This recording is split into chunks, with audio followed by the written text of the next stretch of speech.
organisons chaque année avec Urgence panafricaniste et les organisations que vous voyez ici présentes. Le Sankara Day est une occasion pour nous, en tant qu'Africains du Sénégal, de nous rappeler, même si en réalité nous n'avons jamais oublié, la vie, la vision, mais surtout la politique de Thomas Sankara.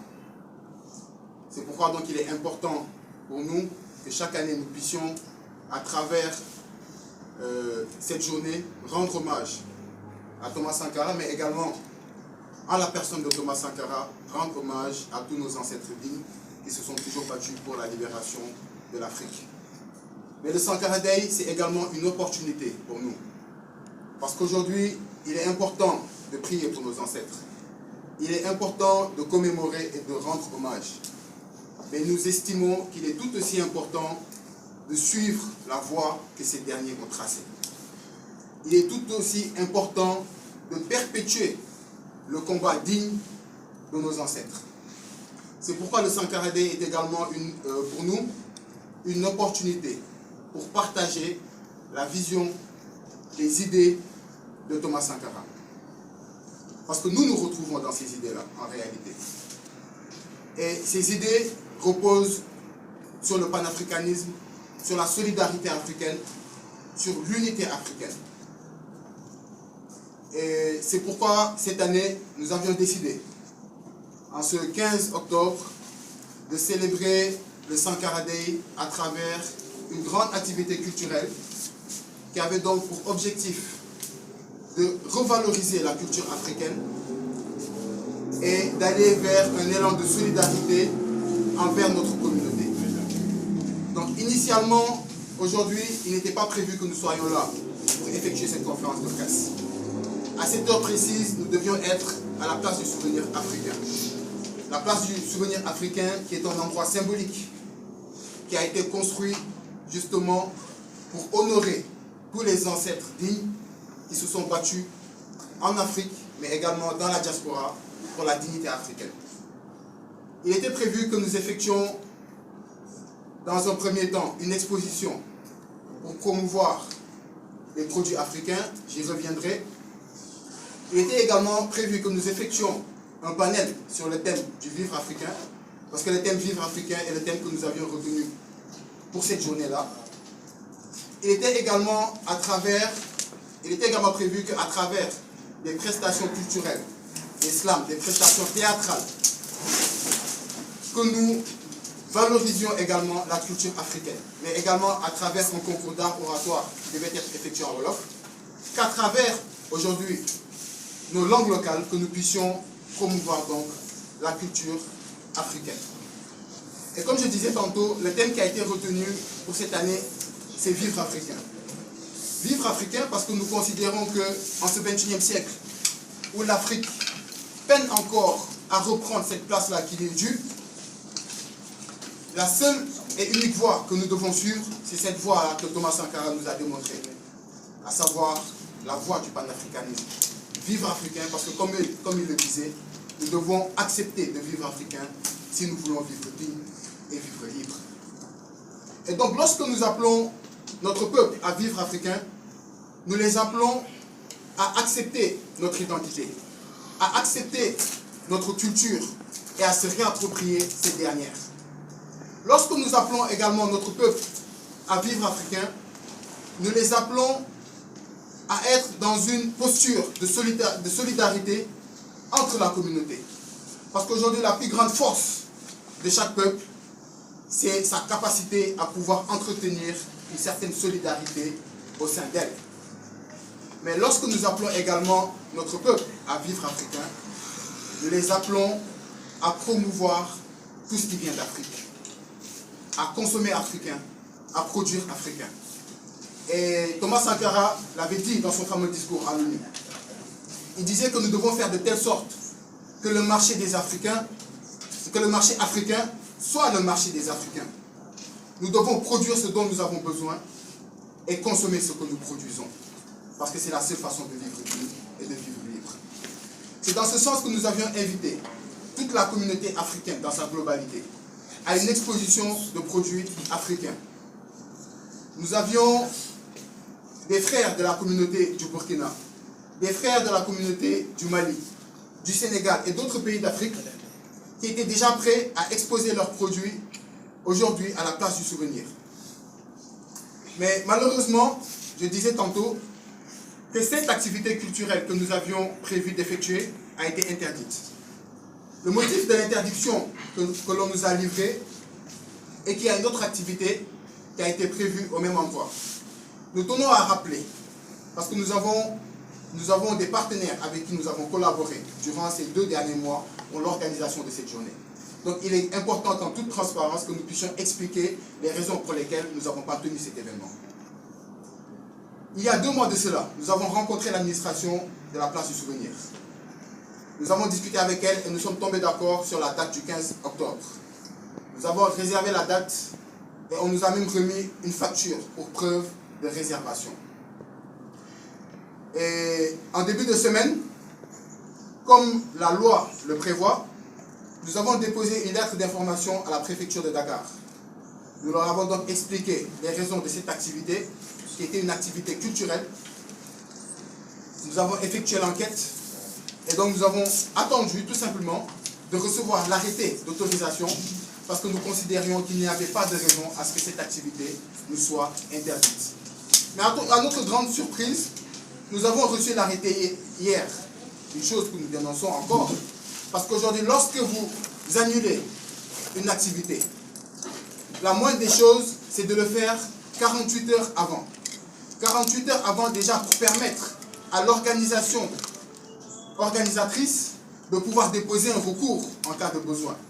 Mais 48 heures également pour leur permettre de trouver un autre plan. Et c'est hier, le samedi, que nous avons reçu l'arrêté d'interdiction. Nous avons automatiquement contacté l'administration de la place du souvenir. Nous leur avons informé que l'activité a été interdite parce qu'il y a une autre activité qui a été organisée à la place du souvenir. Malheureusement, ils n'ont pas pu justifier le fait qu'ils aient validé à la fois notre réservation et validé une deuxième réservation. Mais nous savons ce qu'il en est. Nous estimons tout simplement que ceci est un sabotage de l'administration de la place du souvenir. Ce n'est pas la première fois que nous rencontrons ce genre de difficultés. Nous savons tous que aujourd'hui, toutes les manifestations déjà nous sont interdites. Il y a quelques semaines de cela, avec la communauté sœur du Niger, nous avions voulu organiser une manifestation pour soutenir le peuple frère du Niger. Cette manifestation nous a été interdite. D'autres organisations sœurs de la société civile ont à plusieurs reprises tenté d'effectuer des mobilisations pacifiques qui leur ont été interdites. N'empêche, nous tenons à dénoncer avec la dernière énergie cette interdiction, mais également la manière dont ça a été fait. Aujourd'hui, la place du souvenir a réservé pour 2 organisations. Nous sommes aujourd'hui même dans le droit de pouvoir leur poursuivre judiciairement. Parce que nous avons notre réservation et nous avons notre facture. Mais nous avons décidé de ne pas le faire. Parce que nous laissons le peuple pour témoin et le temps est le meilleur des juges.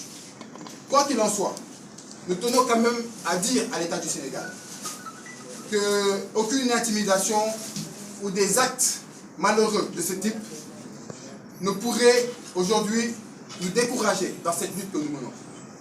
Parce que ce combat que nous menons, nous sommes conscients que c'est un combat qui demande de l'endurance. Nous sommes conscients que nous serons persécutés. Nous l'avons été dans le passé, mais nous sommes conscients que nous serons encore persécutés. Nous sommes conscients que nous continuerons à être intimidés. Mais aucune persécution, aucune intimidation ne pourra aujourd'hui nous faire arrêter ce combat dans lequel nous nous sommes lancés. Parce que nous le faisons pour l'honneur de nos ancêtres, mais nous le faisons également pour la dignité de notre peuple. À vivre africain, parce que comme le disait Thomas Sankara, c'est la seule façon de vivre digne et de vivre libre. Je vous remercie.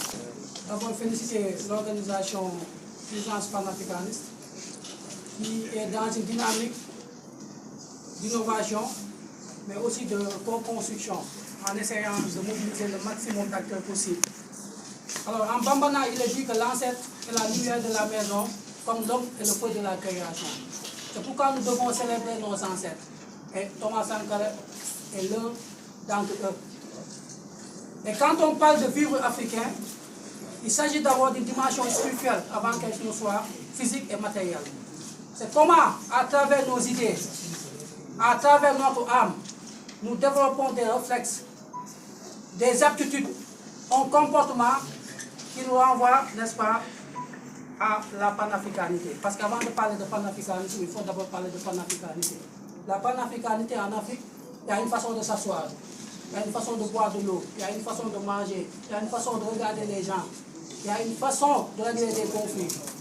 Il fut un temps, nos ancêtres sous l'arbre à parables parvenaient à régler des problèmes. Mais aujourd'hui, tous nos problèmes sont réglés pratiquement devant les tribunaux. Donc, au niveau social, nous ne parvenons plus à proposer des mécanismes de résolution de conflits. Il fut un temps, le respect des aînés était un sacerdoce. Mais de nos jours, on voit que la jeunesse actuelle est beaucoup, en tout cas d'entre nous qui se réclamons panafricanistes, ne sommes pas en phase avec ces idéaux. Bien que Thomas Sankara ait dit que les idéaux vieillissent aussi. Bien que Thomas Sankara ait dit que les idéaux vieillissent. Donc, c'est pour dire tout simplement, c'est la dimension culturelle qu'il faut travailler davantage. La dimension culturelle de tout ce que nous faisons, de tout ce que nous entreprenons. Parce que c'est un travail psychologique, c'est un travail de déconstruction mentale. Si vous n'avez pas dans votre âme des idéaux panafricanistes, si vous n'avez pas dans votre cerveau des idées et des réflexes qui vous poussent à comprendre que vous êtes africain, parce qu'être africain, il ne s'agit pas que de couleur de peau, il ne s'agit pas que de lieu de naissance, mais il s'agit de mentalité. Donc, si vous n'avez pas cette mentalité-là, ça va être très compliqué que dans vos gestes quotidiens, qu'il y ait en tout cas cette manifestation de cet esprit de panafricanité. Donc c'est pourquoi c'est la dimension psychologique qu'il faudra travailler davantage. Comment à travers des discussions, comment à travers des matériaux et des aspects culturels, permettre la déconstruction mentale. Et ça, je pense que les questions liées à la souveraineté sont importantes dans ce sens. C'est parce que nous n'avons plus le monopole de notre éducation que finalement les gens ont tendance à développer des réflexes qui parfois même sont contre leur peuple, qui sont contre, n'est-ce pas, leur population, qui sont contre leurs États. Donc c'est au niveau de ces domaines de souveraineté-là qu'il faut faire un travail de fond. Par exemple, le domaine de souveraineté de l'éducation, c'est un domaine qu'on ne contrôle même pas, on ne maîtrise même pas ce domaine de souveraineté. Aujourd'hui, tous les programmes d'éducation, en fait, ce sont des programmes qui sont dictés par l'UNESCO. Ce qui fait que dans la construction citoyenne, nous voyons que les esprits sont piégés au départ. C'est dès le bas âge que les esprits sont piégés, ce qui fait que les gens ont tendance à plus avoir cette facilité à apprécier ce qui vient des autres peuples et à détester tout ce qui vient de leur propre peuple. Donc je pense que c'est psychologique. Et je pense que Thomas Sankara l'a dit. Hein? Il disait que la domination culturelle est moins coûteuse que toute autre forme de domination. Et il avait très bien. Et quand il parlait de culture dans sa dimension globale. Parce que quand on parle de culture, on parle d'éducation, on parle de culinaire, n'est-ce pas, ce qu'on mange, ce qu'on voit. En fait, c'est lié à tout, en tout cas, les domaines de la vie. Parce que quand on parle de culture, c'est global. Il l'avait compris, et je pense que Mao, quelqu'un comme Mao Zedong, après, il avait aussi compris cela, c'est pourquoi il avait fait la révolution culturelle chinoise. Parce qu'il savait qu'en fait, c'est en passant par cette révolution culturelle-là qu'il était possible vraiment de récupérer les cerveaux des Chinois. Parce que c'est au niveau psychologique que tout se passe. Quand quelqu'un contrôle votre cerveau, il contrôle votre façon de parler, il contrôle votre façon même de réfléchir, il contrôle votre façon de manger, votre façon de boire, de vous asseoir, de vous habiller, il contrôle tout en fait. Parce qu'en fait, c'est des perceptions qu'il faut construire. Par exemple, quand vous avez un enfant et qu'à chaque fois, il vous voit en costume cravate pendant toute son enfance, bon, quand il va avoir 18 ans, il va passer pour être bien habillé, il faut forcément porter un costume et une cravate. Parce qu'en fait, c'est ça que vous avez travaillé sur son imaginaire. Donc maintenant, si vous avez l'habitude de porter des tenues africaines et que votre enfant grandit dans ce milieu et qu'il voit qu'à chaque fois vous mettez des tenues africaines, donc effectivement, lorsqu'il va grandir, il va penser que c'est ça qui est normal. Donc c'est ça, la modification des perceptions. Parce que les perceptions, elles se modifient, elles se créent. Maintenant, c'est en fonction des images, des symboles, n'est-ce pas, du discours, du narratif et de tout ce qui va avec, que, n'est-ce pas, nos populations vont comprendre la nécessité pour nous de vivre africain, n'est-ce pas, de manger africain, de se coucher africain, de tout faire à l'africain, n'est-ce pas. Ça ne veut pas dire que c'est un sentiment de rejet, hein? Mais c'est comment, dans notre époque, mettre en exergue plus les valeurs africaines, même s'il y a nécessité parfois de prendre d'autres choses, mais il faut d'abord mettre au cœur de toute notre action, n'est-ce pas, les valeurs africaines. Donc moi je pense que en quelques mots, c'est un travail psychologique, puisque c'est une conférence de presse. Aussi dénoncer, en tout cas, la forfaiture qui a été observée, parce que l'activité était initialement prévue au niveau de la place du souvenir, et c'est sur ça que tout le monde avait communiqué. Je dis que c'est regrettable que dans nos États néocoloniaux, dans le spectacle de la démocratie, parce que c'est un spectacle, n'est-ce pas, faisant que les uns oppriment leur propre frère. Parce que ça, c'est taillé sur mesure en fait. C'est la conférence de Berlin. Nos micro-États sont taillés pour être des foyers de tension. C'est taillé pour que les uns oppriment les autres, vice versa. Et il n'y a qu'un cycle, n'est-ce pas, où le gang qui est au pouvoir, lorsqu'il perd le pouvoir, un autre gang qui est au pouvoir, pour opprimer le gang qui avait perdu le pouvoir, et ça va se faire pendant 1000 ans, ça ne va pas changer. Parce que c'est taillé pour être des foyers de tension. Donc c'est pourquoi nous croyons fondamentalement, il ne faut pas attaquer les épiphénomènes, il faut aller vers le phénomène. Le phénomène, c'est aller vers un état fédéral. C'est travailler sur la déconstruction mentale, sur la déconstruction spirituelle, pour qu'enfin nous puissions vraiment trouver des solutions profondes et radicales par rapport à tout ce qui se passe dans nos États. Donc merci à vous. Du grand panafricanisme burkina. Je tenais premièrement à saluer la presse présente aujourd'hui, et particulièrement saluer cette presse parce que en Afrique de l'Ouest, vous faites quand même un travail assez exceptionnel et professionnel qui accompagne beaucoup de mouvements patriotes et le panafricanisme en général. Et pour ne pas trop tarder, je veux saluer aussi notre structure ici, l'ONG Urgence Panafricaniste et toutes les structures qui ont travaillé pour qu'aujourd'hui on vive le Sankara Day qui n'a pas eu lieu. Et je suis partagé entre un sentiment de déception et un sentiment quand même de satisfaction. La satisfaction est que malgré le sabotage, les Africains en général persistent à, comme Kwame Nkrumah le disait, et être des Africains et ne pas être Africain parce qu'on est né sur le continent, mais parce que l'Afrique est née à nous. Le Sankara Day ici, dans la forme, c'est la commémoration de Sankara, 36 ans, mais pour dire vrai, l'intégrité de l'homme africain, c'est naturellement une activité culturelle de profondeur, où l'homme africain qui est l'aîné de l'humanité, aujourd'hui est le perdu de l'humanité. Donc il faut travailler à une restauration naturellement de l'homme africain en général. Et le Sénégal, comme je saluais la presse tout à l'heure, et même si elle est souvent critiquée, joue un rôle profond qui respecte quand même la mémoire de Cheikh Anta Diop. Il y a quand même une certaine intelligence ici qui, quand tu arrives à travers les discussions en off comme en public, tu vois que quand même il y a de la contenance qui peut et qui doit continuer dans le long terme. Donc nous sommes venus naturellement vous accompagner, mais malheureusement, des activités qui doivent être soutenues par tous et par tout le monde, du sommet jusqu'à la base, a été naturellement boycotté quand vous comprenez les explications des frères et sœurs. Mais je reste satisfait parce que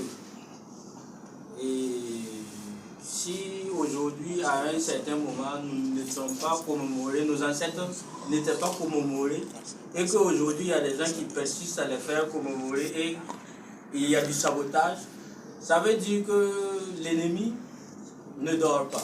Ça aurait été des activités de beauté occidentale comme les Miss, et ça allait avoir un soutien, peut-être même étatique. Et nous, la société civile essayant de, comme dans notre ONG ça se dit, ce que l'élite dirigeante ne fait pas pour le peuple doit le faire lui-même. Essayant de faire ça, nous sommes boycottés. C'est malheureux, mais ce que je voulais dire en dernier, comme dernier mot, c'est que le mot d'ordre doit rester le même, le message doit rester le même. Nous sommes tapés de l'extérieur par l'impérialisme extérieur. Mais à l'intérieur aussi, nous sommes phagocytés. C'est de travailler au niveau culturel, au niveau industriel, à tous les niveaux en Afrique, pour que la vague de révolte actuellement, qu'on constate dans tous les Sahel et en Afrique noire, si on peut le dire ainsi, se transforme en une révolution, mais ne reste pas à des simples révoltés. Et pour faire une révolution naturellement, il faut de la profondeur. Comme le frère le disait tout de suite, Mao Tse-tung, qui est un exemple de révolutionnaire, a basé sa révolution sur la culture. Une révolte sans une base culturelle est vouée à l'échec. On va rester des révoltés simplement, mais on ne sera jamais des révolutionnaires. Donc, travaillons beaucoup. Aujourd'hui, ils nous ont sabotés, mais dans une année encore, il y aura Sankara Day.